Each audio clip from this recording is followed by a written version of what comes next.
helped to launch the multi-million-dollar Motown empire, and ironically, she's received no royalties. Last year, she developed throat cancer, and specialists say she will never be able to sing again. Here's the last video of her performing the hit she made so famous, My Guy. There's nothing you can say could take me away from my guy. There's nothing you can do, 'cause I'm stuck like glue to my guy. Please welcome a very courageous woman and a Motown star, Mary Wells.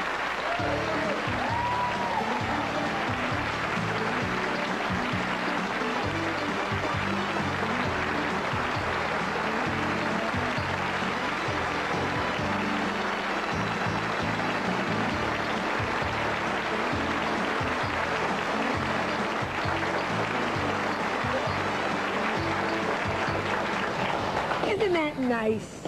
It sure is. You know, I was looking back at the film, and I look kind of exhausted. So sometimes things happen, so you can rest a little while. Oh, I know, I know. And get yourself back in perspective. I'm glad to be here. I'm thrilled. I spoke to you, you're in the hospital. Yes. Right? And, well, let's talk. How are you feeling? I'm feeling fine. You look great. I had a little slight attack this morning, coughing attack, but other than that, I'm doing pretty well. Now, what do the doctors say? That you're on experimental drugs now, or? Somewhat, yes. It's chemotherapy, but it's like a new serum that they mix with it. And so far, it's doing pretty good. Now, you've got a tumor next to your... It's a tumor in the throat. In the throat. It's regrowth. And it went away, and then it came back. And they took x-rays, and I had 2 small tumors on the lungs at USC. Right. Then I went to Norris Cancer Hospital, which was across the street from USC. They took x-rays, and they didn't see anything. All right. So we're going to go back in next week and take some more x-rays of the lungs. How do you go through all this? It must be so difficult. You wake up every morning, and there it is, you know? I tell you, show business. It's one of the hardest business. Now, you should know that. Oh, tell me. You know, I mean, that is. If you can make it in show business, you can make it in basketball, football, mafia. In the mafia, you can sometimes make it in show business very easily, too. So, I mean, it's the strangest thing. God has really covered me when I had radiation with the first cancer. I felt no pain at all. I mean, I would hear some people hollering and moaning from the radiation heat. The Lord covered me from pain completely. When I went in for chemotherapy, you know, it's supposed to take your hair out. And with this new serum that they're using, I feel no pain at all from that. And what about the hair? My hair was brown. But this is your hair, though? Listen, yeah. My friend, this is all my hair. My friend came here with me as blonde. You're blonde. So I said, naturally, when I go on this show, I'm going to go all the way back to the 60s and blonde my hair back up. All right. We're going to be 3 blondes. 3 blondes. Well, look, what, did you do it last night, or when did you do it? No, when in L.A., that's the strangest thing. It was a yellow blonde. I've never been a yellow blonde. Yeah. And to me, that's a person with a lighter complexion. I've always been like a golden blonde or a beige. Right. You know, to mix with my skin. So when I got here, I had to get someone else to help me. You know, you helped me get the hairdresser. Yes, do I know. And we was out for about 5 hours trying to get the right color. But we finally got it. It's great. It looks very good. We finally got it. Now what happens? You go back to L.A.? You got to start all over again. When I go back to L.A., if somebody there with brown hair, the majority of them have brown hair, I might go back to brown. Is there a man in your life that's going to care whether it's blonde or brown? You know, at this point? To be honest with you, I've been through how many divorces from 17 48, I've had 3 divorces. That's not bad. Look, Elizabeth Taylor. 3 divorces? Like you're a child still. Yeah. But, Is there anyone around at the moment? yes, but I really don't want to talk about We it. won't, but it's just nice to know that there is somebody. Who takes care of your kids when you're... My oldest children, I got a son that's 23 and my daughter's 22, and they're in the music business. Right. They're great writers and singers, but I didn't want them to get over in that rat race. Right. But since they're still pushing for it, How old were you would help them. when you started out? 15. 15. Do you think that's why all your problems with Motown, because you were so young, you signed, didn't know what the hell you were signing? You gave away all... What did you give away to Motown? No. That's what a lot of people don't know. That's why I'm saying I wrote a book that'll Yeah. be out in about 9 months. You'll be back for that. I most certainly Yes, will. I beg you. And Go I'm ahead. working on a movie also. So I'll be more independent and I'll be making my own money again. Yeah. Thank God for that. Yeah. But what happened with Motown, they gave me a contract. It was a standard contract. It wasn't any salary or anything. Now I added some more things onto it at the age of 15 that I thought should go in it. It went along fine. Where I was gotten, when the royalties you get every 6 months, Right. they would say that I recorded.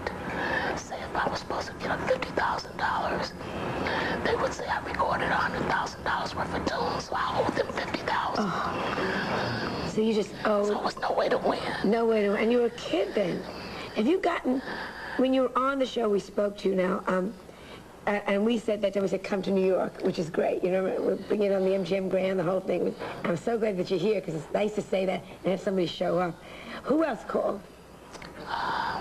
Did you get response from our show at all?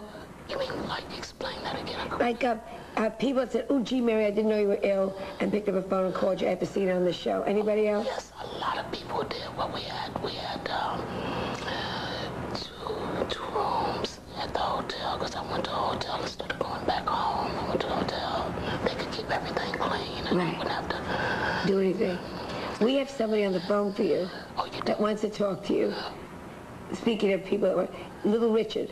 Oh, it's French. And do you know what time? Do you know what time it is in L.A.? This poor thing. He got up at 5 o'clock or 4 o'clock in the morning so he could talk to you. So, are you on? Yes, I am. Hi, sweetheart. How are you? Hi, Joan. How you doing, baby? Just tip-top, and Mary is sitting right here, thrilled that you're on the phone. I just love Mary. I just love her. I've been telling everybody else to shut up, but I'm going to tell Mary to talk up. I'm just so good. Mary, you know I love you, girl. I know you do. And I haven't seen you since we was at Maine. I know. We was down eating some collard greens and black eyed peas.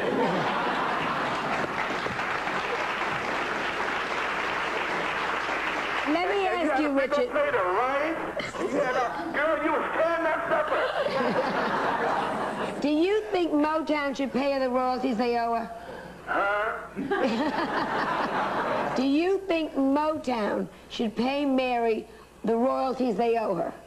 I think if President Bush owed her something, he should pay her. I think whoever owed her should pay her, and whoever owed you, Joan, should pay you. I think that's I'm for that one. Have you ever been, like, gypped out of money? Did you get all your royalties paid? But my situation, I'm clear. God gave me longevity, hallelujah, and I've been paid because I talk so much and I talk so loud. Don't nobody want to hear me talk. I talk too much. Now, you're performing now with James Brown, right? If I hadn't have got it, I would have went to the house and said, "Open up, give me my money." Are you performing now with James Brown, am I right? I'll go crazy, so they know. Yes, I'm wrong. Everybody owed me, paid me. Did you used to perform with James Brown? Some sent me raincoats. Some sent me umbrellas. One man sent me a Jeep. One man sent me a truck. I got everything. I got something I wasn't supposed to get.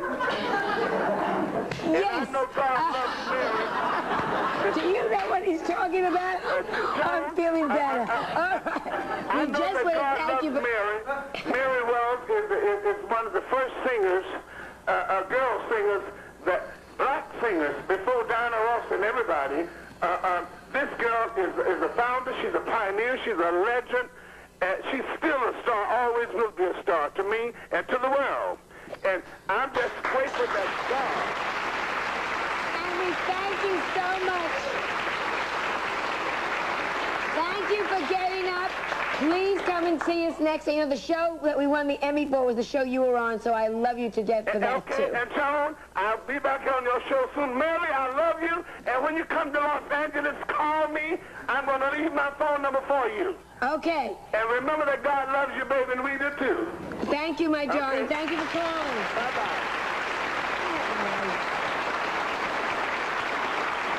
When we return, we're going to be joined by Mary's 5-year-old daughter and a member of the Rhythm and Blues Foundation who is trying to help us, so stay right where you are, okay? Okay.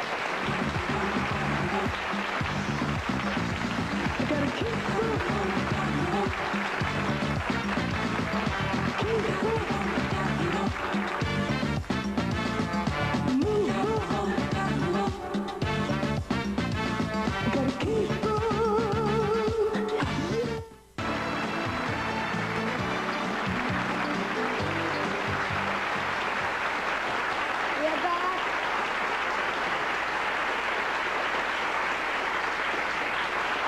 My next two guests are not only fans of Mary Wells, but really family. Please welcome Mary's daughter, Sugar Wells Womack. And next to her, the woman responsible for bringing the Rhythm and Blues Foundation to the aid of this cherished performer. Please welcome the trustee of the Rhythm and Blues Foundation, Joyce McCrae. And it's nice to have you. And let me ask you first. What is the Rhythm and Blues Foundation?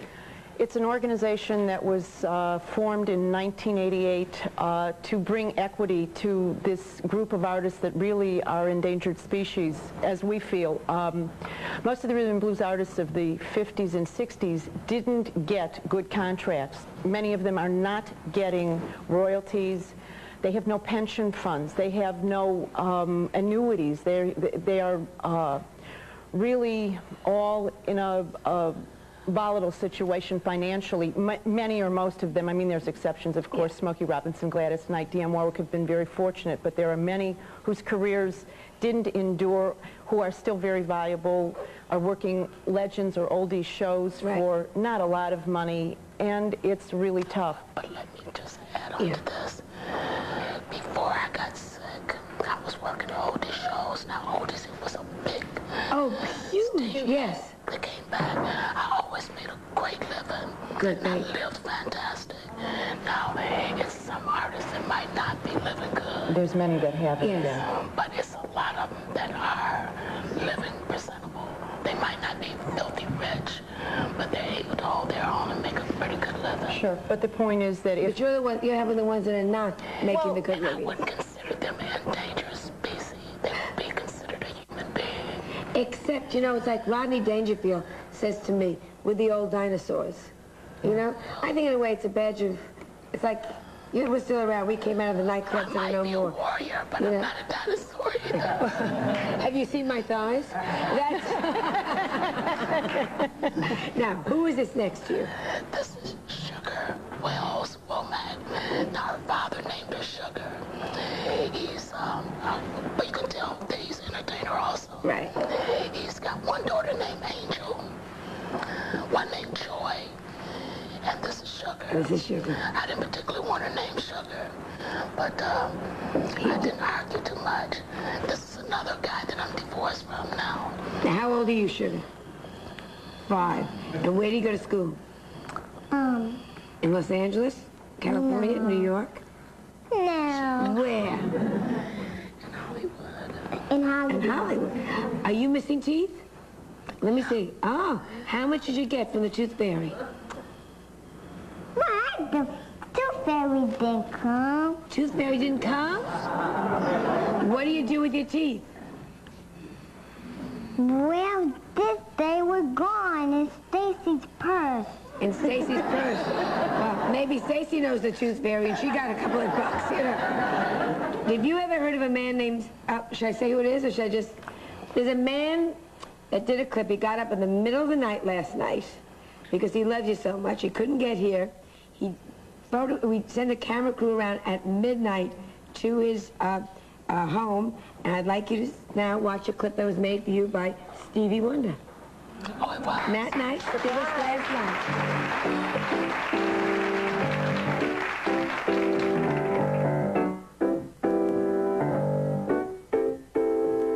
Hi, Mary.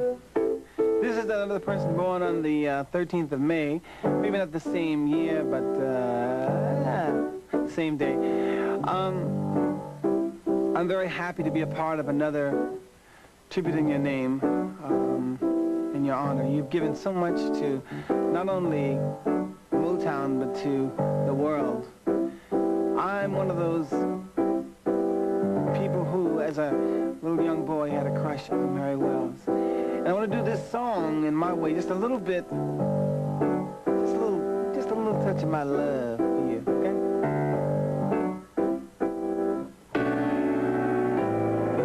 Nothing you can do to tear me away from my girl. Nothing you could buy could make me tell a lie to my girl. I'm sticking to my girl like staples and like birds of a feather. We stick together. Telling you from the start, I can't be torn apart from my girl. Nothing you could do could make me untrue to my girl. Not the pretty face could never take the place of my girl. I've given my girl my word and honor to be faithful, and I'm gonna, you best be believing I won't be deceiving to my girl. There's nothing you can say that can tear me away from my girl. There's nothing you can say can tear me away from my girl, my girl, my girl, my girl. I've got one lover and I ain't ashamed.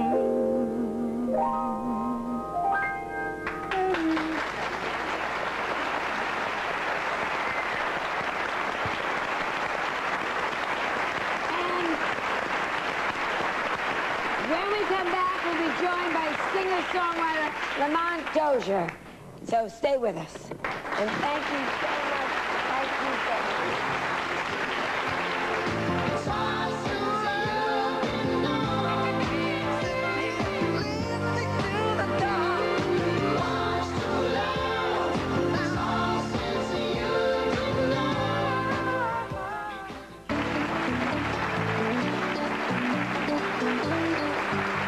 We are back.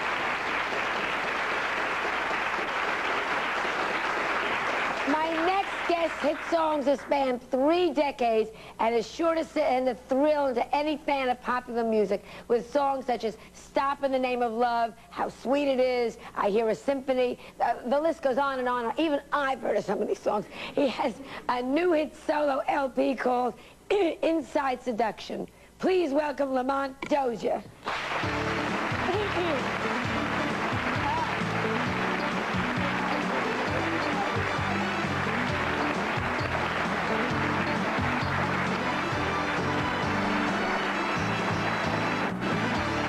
Now, how do you two know each other? We go way back. Way back. I think when I met Lamont, I must have been around 14. Oh, Before yeah. we went to Motown. That's right. You knew each other before Motown? Yes, we did. So you're both kids, really kids. That's right. Have you ever written a song for her? Oh, yes. We, how many songs? B-sides, mostly all the B-sides. Yeah, B-sides. B-sides. It's a strange thing.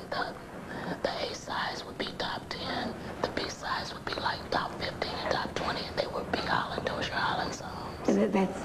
Well, you were also with Motown for a while. Yeah. Everybody started Motown, right? And then when Detroit, just about. So when did you stop? In 68. In 68. Yeah, I left there. I was with the two brothers, the Holland brothers, Brian and Eddie Holland. And while we were there, we wrote for Mary, the Supremes, the Four Tops, Marvin Gaye, and just to name a few. And so many hits, I guess we have some in the neighborhood of 72 top 10s, something like that. So, would you do something for us when we come back? Yes, I'd love to. Okay, that'd be fabulous. All right, we'll be right back with Lamont, who will perform for us. Lamont Dozier. Yes.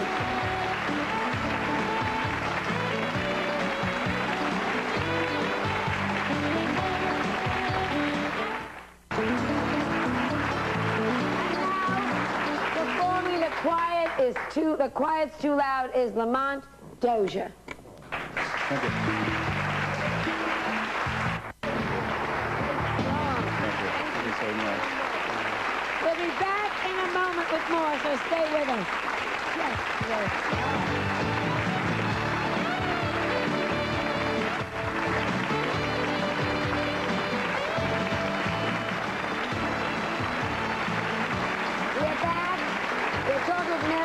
And this is her album, right?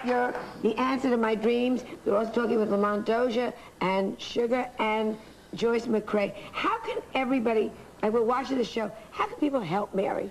Well, at this point, financially, if they want, I suppose you'll run the address to the Rhythm and Blues Foundation. There's a special trust fund set up to help defray Mary's medical expenses and her living expenses at this point until she can get her book deal closed and things. Cancer is an extremely expensive proposition, and she's on a clinical study right now that probably won't be covered by insurance. So it's costly, and she looks wonderful. She needs that assistance until she can be self-sufficient. What about Motown getting the record royalties? Do you think we could ever get them, Lamont? Did you ever get yours? I'm sure that if you talk to Berry Gordy, that some things can be worked out, and I think that should be the approach. So, and why don't you just write to Berry Gordy?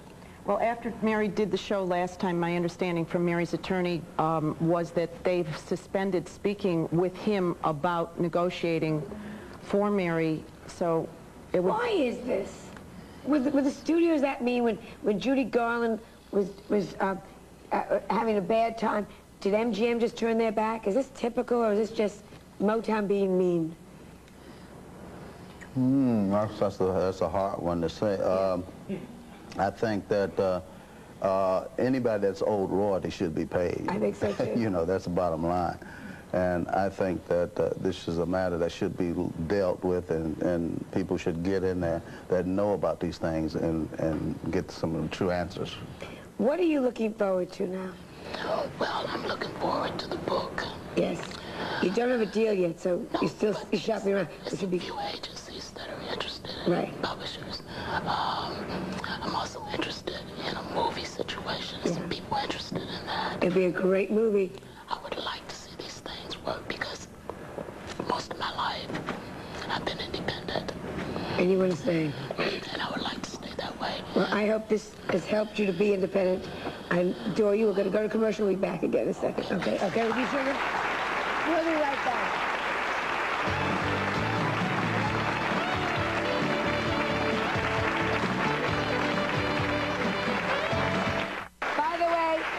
There'll be a salute to Mary Wells September 19th at the Celebrity Theater in Anaheim, okay? So if you'd like to buy tickets, it's going to be star-studded. And I thought a nice way to go out with all this music would be for Sugar to sing us out. Sugar, you want to sing? Yeah. Sing. All right. Okay. Take me out to the bargain. Take me out to the park. Buy me some peanuts and Cracker Jacks. I don't care if I never get back into this room. Moving for the whole team. If we don't win, it's a shame. 'Cause it's 1, 2, 3 shots to go to the